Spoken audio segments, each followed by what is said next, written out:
Good morning, everybody. This is Father's Day, and happy Father's Day to all of you. Do we have a prize for the oldest father? I think I would get it. That's why I asked. Happy Father's Day. Okay. Well, I tell you what, I've been asked to a meal, and one of our members invited me to a meal today. That's good. That's a prize. That's a good prize, isn't it? This is my last hurrah, you might say, in my substituting preaching for a while anyway. I hope, forever, I hope I'm going to finally retire here. And but our preacher will be here next Sunday. In fact, he's coming on Wednesday, so we're looking forward to that. And I know all of you will be anxious to hear him next Sunday. So just tell everybody, bring a friend to hear him at that time. Fathers are wonderful. When I was a young boy, my heroes were a guy that could move faster than a speeding bullet, be stronger than a locomotive, and leap tall buildings in a single bound. Who was he? Superman. He could do nothing wrong. The Lone Ranger also, Tonto, his friend, they were great in my youth, and I thought they were great. They always got their man. And then, of course, there was Roy Rogers and Gene Autry. I got to meet Gene Autry one time. I was 14 years old. I was a Boy Scout, and I was selling Cokes as concession there. And he came up to me, and I said, "Would you like a Coke, Mr. Autry?" And I never will forget what he said. He said, "No, Sonny, I don't drink anything stronger than buttermilk." But I found out later I think he did. But really, the real hero was right in my own house. It was my dad. My dad was one who saw that we always had something to eat. I grew up in the Depression when, people were working for 75 cents a day if they could get a job. My dad had two jobs. He drove a school bus, worked at a grocery store, and ran with the help of my older brother and I and one of our sisters run an 80-acre farm. So we did okay, but he was a hard-working, industrious individual. But he also took us to church every Sunday. Every time the doors were open, we were always there. And I can look back on it, and though I did not think of him as being a hero at that time, I look back now, and he was my hero. And of course, Father's Day has somewhat of a bad meaning for me. I kind of dread it in a way because in the first place, I think of all the mistakes that I have made as a father and how I don't think I've been a very good hero to my kids. But I hope they will forgive me and love me anyway, and it seems that they do. And I appreciate them so very, very much. I think each one of them has a special place in my heart. Another reason is my 13-year-old son died on Father's Day 55 years ago. So every Father's Day, I of course remember him in a special way. He was dying, and the same day upon which he died, he told one of the sisters in the church to go and buy a present for me. And I kept that present for years and years and years. It was a new watch band, I remember. But then he left me thinking of his dad, and I'll always remember him. He was precious in so many ways. I remember when he first started school, in the first grade. He's my firstborn son, and I was anxious to know, how did school go today, Denny? He said, "I'm the dumbest kid there." I said, okay. So about a week later, I said, "Well, how's school going, Denny?" And he said, "I'm the smartest kid there." I said, "He's doing okay." In a week, he became from the dumbest to the smartest. That's growth. And, some of you may not know, but I'm an Oklahoma Sooner fan. I don't know if you've heard that or not. But Denny was also my firstborn. He was such a fan. We had a lady in the church in Oxnard when I preached there, and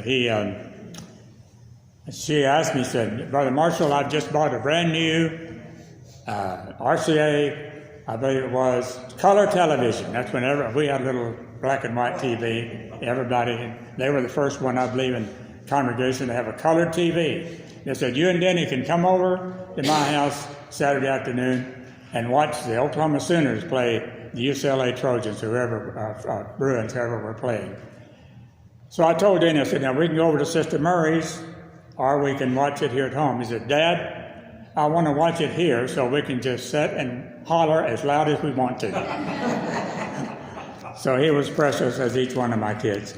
But I want to read to you for a few moments some comments from a broken-hearted father. That's found in 2 Samuel, the 18th chapter. Oh, my son, Absalom, my son, Absalom. If only I had died instead of you, Absalom, my son, my son. So here was a broken-hearted father, King David. Now, David in the Bible, I used to think of him as a great hero, and I still do, but I know more about David now than I knew when I was a little kid. I don't know if any of you remember, but when I was a kid, they gave us these little cards with a picture on it and a little story about who was in the picture. And I kept that picture of David, killing Goliath for a long time. But I've learned later more about David, and he was a man who was, he had, I would say now, David, a man, I'm going to reveal the good and the bad and the ugly today about David. But one thing about David, he loved this boy, Absalom. And who was he? Well, he was the third son, actually, of David. David had 8 wives. He had 17 sons. Absalom was his third son. I wonder, in Deuteronomy 14th chapter and verse 14, God said, when you go into the land, do not take many wives. I guess David thought maybe under 20 was many. I don't know. But he had 8. But anyway, he had this boy Absalom. And Absalom was a beautiful child, the scripture says, and he was very intelligent, and he was so handsome everybody admired his hair especially. And he used that charm that he had to wean the people away from King David, his father. He would sit at the gate when people were coming in to the palace and said, oh, that I were king, I would do this and that. And he won the hearts of the people gradually. And finally, David had to abdicate his throne for a while and go out in the woods and hide from his son, who took over his kingdom and proclaimed himself as king. And Absalom knew that he couldn't keep that kingdom very long that way, so he had to kill David. So he sent people, his army, to find David and kill him, his own father. And, David had to hide like an outlaw from his own son. But in time, David amassed an army himself. And he sent Ahab, his general, off to fight Absalom and his army. But he said to Ahab, the general, when you go into battle and you see my son Absalom, be gentle with him. Be gentle with him. Here this boy had weaned the people away from him, had stole his kingdom away from him, and was trying to kill him. But still David said, be gentle with my son. Be gentle with my son. Well, Ahab and the army fought against Absalom and his army. And you know probably the story as well as I do. They overcame. And the man, Absalom, was running with his donkey, his animal, and he hung his beautiful hair in the forks of an oak tree, and he hung himself by his hair. But then Ahab came to him and stuck him through with a javelin, I think, 3 times, and killed him. So they wanted now to go tell David about this battle and how they had been victorious over Absalom's army. So they sent a runner. First, they sent 2 runners, actually. When the first runner came, the man who was watching for David said, there's a man coming, someone's running. And David said, is he by himself? Is he alone? He said, he is. Then he brings good news. When the runner came, David said, what has happened? He said, the army of Absalom has been overtaken and destroyed. Your kingdom can come back to you now. But he didn't tell him about his son Absalom. Then the second runner came, and he said, what has happened? What message do you bring? And he said, would that all the army of Absalom would be as your son Absalom, meaning that he was dead. And when he heard that news about his son, he said, oh, my son Absalom, my son Absalom, if only I had died instead of you, Absalom, my son. So there is a lament of a father who I'm sure was saddened about his death, but also saddened that he had not been the kind of father that he should have been and could have been. As David was a great man in many ways, he was a poet, he killed Goliath, he was a writer of the Psalms, he was a prophet, he was king. What else could you? He reigned for 40 years. He was considered Israel's greatest king even today. If you ask Jews today, who was the greatest king of Israel? They would say King David. Also, we know that in the second chapter of the book of Acts, the Apostle Peter, preaching that first sermon, said that Jesus is raised to sit on David's throne. David's throne. What an honor. He did not, he's going to be seated on Abraham's throne or Isaac's throne or Jacob's throne, but Jesus is raised to sit on David's throne. So he was honored in many ways. So he was good in so many ways. And yet there was a bad side of David, as most of you know. He lusted after a woman by the name of Bathsheba and had sexual relations with her. She became pregnant. He knew that this was going to be found out because her husband was in battle, was gone. He called his husband in, thinking that would help.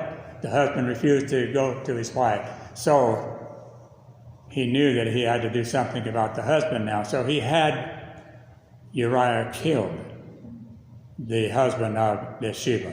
So one bad act leads to an even greater act, having this man killed. And at first, David hid it, and for about a year, and no one knew why that this man had been killed. But then finally Nathan, the prophet, came to him and talked about a man having a lot of sheep, and then another man just having one sheep, and the man who had a lot of sheep went and took the sheep of the man who had only one. And David knew that he was talking about him, and he began to weep and to pray unto God for forgiveness. And in the 32nd chapter of Psalms, the Lord forgave him. He forgave David of his great sins. But yet, I know he lived with that the rest of his life. And I know that affected his family in an adverse way. But then he was called God's after man's own heart. But there are many, many things that we admire about him. Solomon, his other son, was going to be a king to succeed him. And he was told that Solomon was going to succeed him. And instead of being envious of this son, he went to his son in the 32nd chapter, or second chapter actually, of 1 Kings. He talks to Solomon and gives some advice. He says, Solomon, if you're going to be the man that I hope you're going to be, you will heed what the Lord has said. You will keep his commandments, and the Lord will bless you. I'm paraphrasing that, but read it for yourself in 1 Kings, the second chapter. So he had many things going for him, but there was a bad side of him as well. Absalom, as we said, was a son who acted in great defiance against his father, and there may have been reasons for it. Maybe he was, for what I can gather, he was an absent father for as I know. He did not have time to take care of 8 wives and 17 sons and how many other daughters and so on, a big family. I'm sure he did not have time. I remember on one occasion where Absalom asked his father to go with him for the shearing of the sheep, which was kind of a celebration. It was harvest time. He wanted his father with him. He said, come. He begged David to go with him. David said, no, I'm too busy. I'm not going to go. And things like that. I wonder if that had a bearing on Absalom going against his father. A good father will at all times show interest in their children. We may not be interested in the field that they have chosen, but we need to realize it's their chosen field. My children are different in some way. I don't know. Most kids don't know what they're going to do until they at least get in high school, but most of my kids, I think all of them, told me what they were going to be when they were in 8th, 7th, or 8th grade. Brian, who's now a lawyer, he at first was going to be a preacher, but then he had a career day at school, and he brought his deal, what I want to be, and I grew up, and he said, an attorney. And I said, Brian, I thought you wanted to be a preacher. He said, well, Dad, there's nothing wrong in driving a Cadillac, you know. He didn't see many preachers driving a Cadillac, but my cousin who had just visited us was driving a BMW, so I think that impressed him. And then, of course, Brian, by the time John, time he was just a young boy, 6 or 7 years old, when my boy Denny died, and from that day forward, I read his statement of entering medical school, and one of the reasons that he said he wanted to be a doctor was he saw his older brother die, and that influenced him. And of course, you know Jeff's coming to spend the day with me tomorrow. He's a music man. He wanted to be a music guy, and that's what he is. My daughter Janet wanted to be a French teacher. She's a French teacher. My daughter Cindy didn't know what she wanted to be. No, Cindy always wanted to be a mother and a grandmother, and that's what she is. She's a mother of some wonderful kids. I've got 9, I think I got you beat. I've got 9 grandkids and 13 great-grandkids, and my oldest great-grandchild is 18, just graduated from high school, and has been accepted into college at 18 years old, a great-granddaughter who also wants to be a doctor.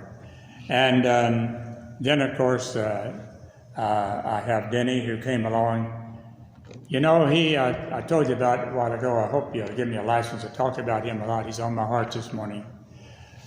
I don't know why this happened. He was sick in April of 1965, and I had already scheduled a year before that to hold a gospel meeting up in Fresno. And I realized that when I left that he was going to have his 13th birthday while I was away in this gospel meeting. And while I was there, I wrote him a letter. And I still have that letter. And I told him in this letter, Denny, I know that I failed you in many ways. I hope you'll forgive me in not being the father that I should have been. But I love you.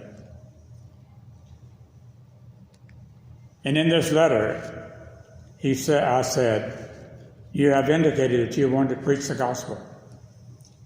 And that would be great for me and your mother. But if you have chosen some other field, we will support you, and you can honor the Lord in whatever you do. And I'm glad I wrote that to my son. Had I known that I would never see another birthday of my son on earth, I would have gotten out of that meeting somehow.